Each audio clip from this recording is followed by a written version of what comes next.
Are you facing the CapCut exporting error 10006 on your iPhone? This usually happens due to low storage, app glitches, or unsupported video settings.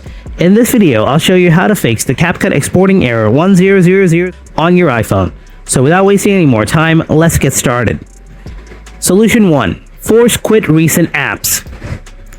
Swipe up from the bottom on your iPhone home screen.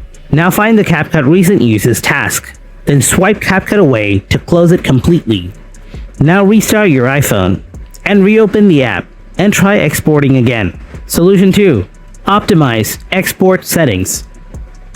In the export screen, try lowering the settings, like change the resolution from 4K to 1080p or 720p, or change the frame rate from 60 FPS to 30 FPS or 24 FPS.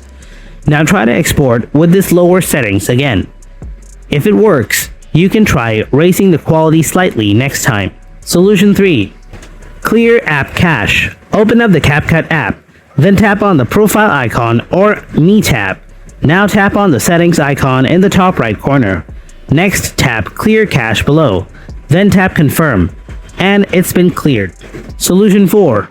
First, open up the settings, then tap on General. Next, tap on iPhone Storage.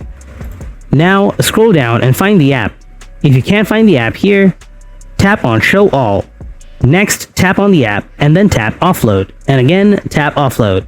After that, tap Reinstall. Solution 5. Free up the iPhone storage. First, open up the Settings app on your iPhone.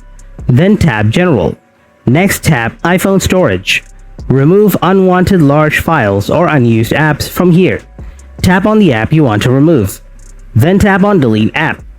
Finally, tap the Delete app again. If it didn't work, then follow the next solution. Hope your problem is fixed by now. Thanks for watching.